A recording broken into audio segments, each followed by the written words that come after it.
બાપુ, એક સુંદર મજાનો સત્ય ઘટનાનો પ્રસંગ છે અને આ પ્રસંગમાં આજે આપણે જાણવું છે કે માનવ અને પશુ વચ્ચે કેટલો અદ્ભુત પ્રેમ હોય છે. ભાણભાઈ ગીડા દ્વારા લેખિત આ વાર્તા દરબાર માત્રાવાળા અને સિંહની દોસ્તીની અનોખી કથાની સાક્ષી પૂરે છે. ચોમાસું પૂરું થયું છે, જોઈને આંખો ઠરે તેવો મોલ ખેતરમાં ઊભો છે. લોકો લણણીના કામે લાગ્યા છે. આવા એક દિવસે નમતા બપોરે દરબાર માત્રાવાળા ખાટલો ઢાળીને ખેતરમાં બેઠા છે. કુદરતે છૂટે હાથે વેરેલી સુંદરતાને દરબાર આંખો ભરીને પી રહ્યા છે. એકાએક દરબારની નજર નદીના ગુના પર પડી. સામેથી સિંહ અને સિંહણનું બેલાડ ચાલ્યું આવે છે. બે પરવાઈથી ચાલ્યા આવતા રાજા રાણીને દરબાર જોઈ રહ્યા છે. સિંહ અને સિંહણ પાણી પીવા ઉતર્યા, પણ ત્યાં તો ઓચિંતા પાણીમાં ખડખડાટ થયો.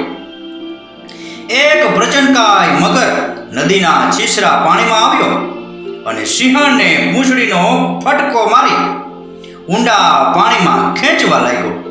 સિંહણ કાળના પંજામાંથી પોતાની જાતને છોડાવવા માટે ભારે મથામણ કરી, પણ એની કારી ફાવી નહીં. મગર સિંહણને પાણીમાં ખેંચી ગયો.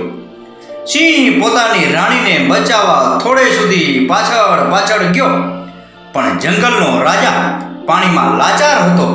સિંહ પાછો આવી અને હતાશ થઈ નદીની વેલુરમાં બેસી ગયો. એના મોઢા પરથી વેદના દૂરથી વર્તાઈ આવતી હતી. દરબાર ક્યારના આ દ્રશ્ય જોઈ રહ્યા હતા. સિંહ હવે શું કરશે એ જોવા જાણવાની એમની ઈચ્છા હતી. એમણે એમના માણસોને કહ્યું, તમારે સૌ જાઓ. સિંહણના મોતનું વેર સિંહ કેવી રીતે વાળે છે એ મારે જોવું છે. માટે મારે વાળવું અહીં લેતા આવજો. સિંહ નદીના કાંઠા છોડી ક્યાંય ગયો નહીં. આખી રાત નદીના ખડખડ વહેતા પાણી સામે એ સૂનમૂન બનીને બેસી રહ્યો. માત્રાવાળા પણ એ વિજોગીની જોતા બેસી રહ્યા. આ જાનવરને એકબીજા માટે કેવા હેતપ્રીત. દરબારના મનમાં વારે વારે આ વિચાર આવ્યા કરતો હતો.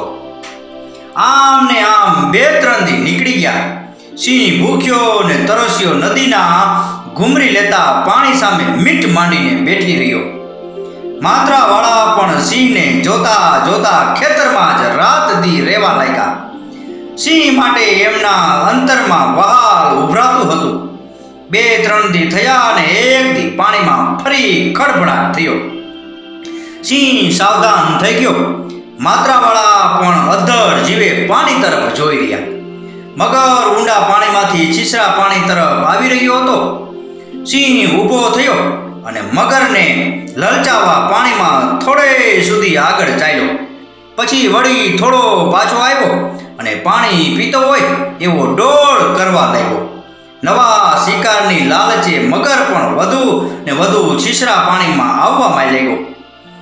સિંહ હુમલો કરવા માટે પૂરો સજ્જ થઈને ઊભો હતો. જેવો સિંહને મગરનો ભેટો થયો કે સિંહે પૂરી તાકાતથી હુમલો કર્યો, પણ મગરનું જોરે કંઈ ઓછું ન હતું. પોતાની પૂંછડીથી સિંહને બચકવા એણે પૂરેપૂરો પ્રયત્ન કર્યો. 2 બળવાન જીવો જાનથી બાજી લગાવીને લડી રહ્યા હતા. ઘડીકમાં મગર સિંહને પાણી તરફ ખેંચતો તો ઘડીકમાં સિંહ મગરને રેતી તરફ ઘસડતો. ગામના લોકો પણ ખબર પડતા વેત રૂવાડા બેઠા કરી દેતું આ દ્રશ્ય જોવા સીમમાં દોડી આવ્યા હતા. દરબારના ખાટલાની આસપાસ ગોઠવાય અને સૌ અધર શ્વાસે સિંહ અને મગરનું યુદ્ધ જોતા હતા. આશરે 1 કલાક સુધી આ જીવ સટોસટનો જંગ ખેલાયો. આખરે સિંહ જીતો. મગરને મારી એણે સિંહણના મોતનો બદલો લીધો, પણ આખા શરીરે લોહી લુહાણ થઈ ગયો હતો. પાણીની બહાર નીકળ્યો અને તરત જ એ ઢગલો થઈને ઢળી પડ્યો. દરબાર માત્રાવાળા સુરવીર હતા, પશુઓ પ્રત્યે એમને અપાર પ્રેમ હતો. આ બહાદુર અને પ્રેમાળ જાનવર માટે એમના દિલમાં માયા બંધાઈ ગઈ. સિંહને આમ ઢળી પડતો જોઈ એમનું હૃદય દ્રવી ઉઠ્યું. જ્યાં સિંહ પડ્યો હતો ત્યાં જવા એ ઊભા થયા. ગામ લોકોએ એમને વાયરા, પણ દરબારે કોઈનું કહ્યું માન્યું નહીં. નદીની ઊંચી ભેખડો ઉતરી એ સિંહ પાસે પહોંચ્યા. ત્યાં જઈ એમણે સિંહના જખમ સાફ કર્યા. વનસ્પતિના પાંદડા વાટી જખમ પર પાટા બાંધ્યા. સિંહના શરીર પર શીતળ જળનો છંટકાવ કર્યો. થોડી વારે સિંહે સહેજ આંખો ખોલીને જોયું. એક પ્રેમાળ માનવી એની સેવા ચાકરી કરી રહ્યો હતો. સિંહ ક્યાંય સુધી આંખો મીચીને પડ્યો રહ્યો. પોતાની હાજરીની સિંહને જાણ થવા છતાં એણે હુમલો કરવાનો પ્રયત્ન પણ ન કર્યો. એટલે દરબારને એના પર ભરોસો બેસી ગયો. થોડી વારે સિંહે પૂરેપૂરો ભાનમાં આવી ગયો. ઊભો થયો, પણ એના શરીરમાં તાકાત રહી નહોતી. એ ફરી પાછો પછડાઈ પડ્યો. દરબારે એક વાસણ મંગાવી એમાં પાણી ભરી સિંહના મોઢા આગળ ધર્યું. સિંહે થોડું પાણી પીધું અને પાછો સૂઈ ગયો. દરબારે પૂરી ધીરજથી થોડા દિવસ ઊભા પગે સિંહની સેવા ચાકરી કરી. દરબારનો પ્રેમ અને સેવાથી સિંહ સાવ સાજો થઈ ગયો. પોતાની નવી જિંદગી બક્ષનારનો ઉપકાર સિંહ કેમ ભૂલે? એ તો માત્રાવાળાનો પરમ મિત્ર બની ગયો. દરબાર જ્યાં જાય ત્યાં સિંહ સાથે ને સાથે. દરબાર ખેતરે જાય ત્યારે સિંહ એમની સાથે ખેતરે જાય. દરબાર ખેતરેથી ઘેર આવે ત્યારે સિંહ પણ એમની સાથે જંગલમાં જાય. પણ વળી પાછો દરબાર પાસે આવતો રહીએ. આ રીતે થોડો વખત ચાલ્યા પછી રાત્રે એ દરબારને ઘેર જ રહેવા લાગ્યો. ઘણા ઘરોમાં કૂતરાની ચોકી હોય, પણ દરબારને ત્યાં તો સિંહની ચોકી. એકવાર દરબારના ઘરમાં ખાતર પડવાના ઈરાદે ચોર ઘૂસ્યા. દરબાર ફળિયામાં ઢોળિયો ડાલીને સૂતા હતા. સિંહ ઢોલિયાની નીચે સૂતો હતો. સહેજ ચંચળ થતાં જ સિંહ જાગી ગયો ને ચોર પર ત્રાટકી ગયો. એક બેને તો ત્યાં જ પૂરા કરી નાખ્યા. બાકીના ઘાયલ થઈ અને ભાગી ગયા. આ વાતને ઘણા વર્ષો વીતી ગયા. માત્રાવાળા અને સિંહની દોસ્તી કાયમ ટકી રહી. એકવાર દરબાર માત્રાવાળા બીમાર પડ્યા. સિંહને એમના ઢોલિયામાંથી ઘડી પર પણ આગો પાછો ન થતો. દરબારે માંદગીમાંથી ઉઠ્યા જ નહીં. એમના મૃત્યુથી ગામ આખું શોકમાં ડૂબી ગયું. સૌ તો પોતાની વેદના વાણી દ્વારા રજૂ કરી શકતા હતા, પણ સિંહ પોતાની જીવનદાતાના મૃત્યુનો વર્ષનો આઘાત અંતરમાં જ વેઠી રહ્યો હતો.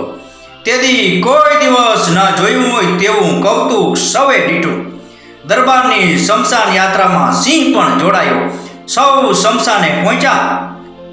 ચિતા પર દેહને મૂકી અગ્નિદાહ દીધો. સિંહ દરબારની બળતી ચિતા સામે જોતો બેઠો હતો. દરબારના મૃત્યુની વેદના તો સૌને હતી, પણ આ જાનવરની વેદના જોઈ સૌની આંખો વધુ ભીની થઈ ગઈ. અગ્નિ સંસ્કારની ક્રિયા પૂરી કરી સૌ ગામમાં પાછા વળ્યા. સિંહ જંગલ તરફ ચાલતો થયો. હવે ગામમાં જવાની એની કોઈ જરૂર નહોતી. જેને માટે એ ગામમાં રહેતો હતો એ તો હવે ત્યાં હતો જ નહીં. આ સિંહનું પછી શું થયું એની કોઈ કશી ખબર નથી. બાપુ, આ હતી દરબાર માત્રાવાળાની અને સિંહની મિત્રતાની દોસ્તીની કથા. આ કથા, આ પ્રસંગ, આ વાર્તા પૂરેપૂરી સાંભળી એ બદલ આપનો ખૂબ ખૂબ આભાર. આપનો દિવસ શુભ રહે. મહાદેવ હર.